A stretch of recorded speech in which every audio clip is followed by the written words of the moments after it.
ये कहानी राजस्थान के एक छोटे से गांव बूंदी की है। साल था 2011। गर्मियों का मौसम, बिजली की भारी कटौती और नींद से भरी रातें। नितिन 27 साल का एक युवक जयपुर में नौकरी करता था। उसके पिताजी की तबीयत बिगड़ने के कारण वो अचानक गांव लौट आया। गांव बहुत पुराना था और उनका पुश्तैनी घर 1 सदी पुराना, ऊंची छतों और मोटी दीवारों वाला था।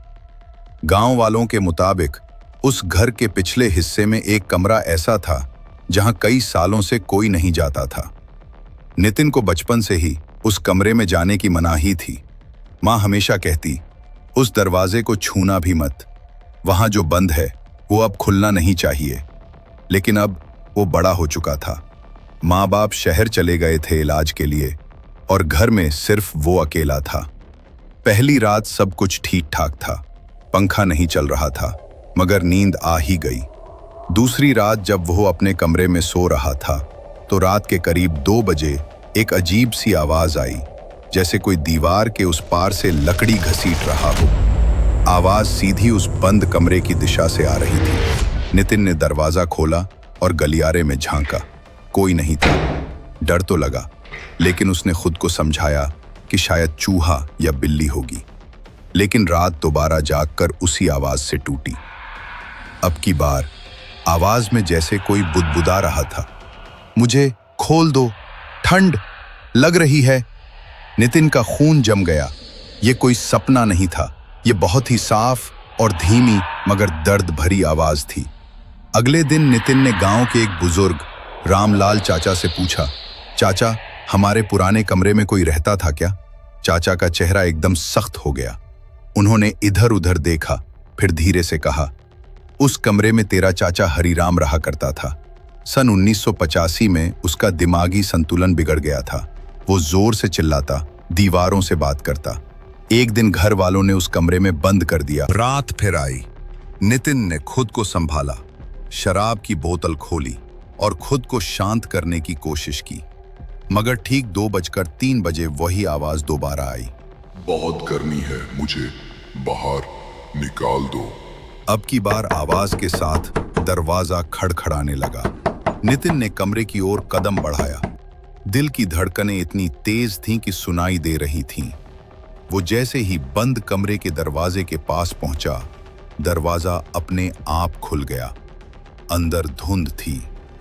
कमरे में एक चारपाई, पुरानी लकड़ी की अलमारी और दीवारों पर अजीब से निशान बने हुए थे, जैसे किसी ने नाखूनों से खुरच कर कुछ लिखा हो। एक कोना पूरा काला पड़ा था और वहां से ठंडी हवा आ रही थी। अचानक नितिन को लगा किसी ने उसके कंधे पर हाथ रखा। वो मुड़ा, कोई नहीं था, मगर पीठ पर ठंड का एहसास था, जैसे बर्फ से किसी ने छुआ हो।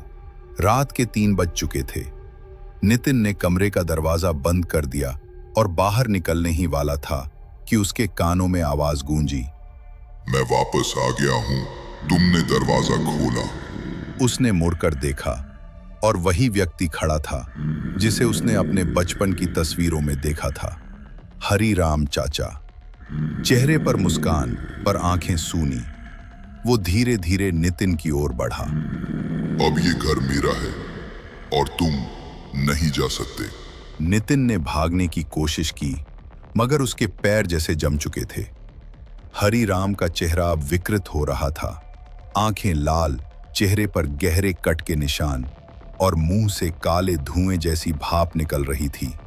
किसी तरह नितिन ने हिम्मत जुटाई और भागकर घर के मंदिर में जा पहुंचा।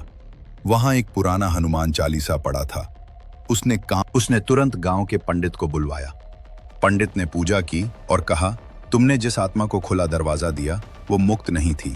अब वो शांत हो चुकी है, मगर हमेशा के लिए नहीं। हमेशा एक लौ जलाए रखना, वरना वापसी फिर होगी। 2016 वही घर। नितिन अब शादीशुदा है, जयपुर वापस जा चुका है, लेकिन कभी कभी गांव आता है। उस दिन रात को जब उसकी पत्नी नींद में उठी तो उसने पूछा, नितिन, घर में कोई और है क्या? नहीं, क्यों? क्योंकि मैं अभी अभी किसी को दीवार के उस पार से कहते सुना, अब बहुत ठंड हो रही है, मुझे बाहर निकाल दो। नितिन का दिल बैठ गया। ये सवाल दर्शकों से कि क्या हरिराम चाचा फिर लौटेंगे या दरवाजा कभी फिर से खुलेगा, कौन जानता है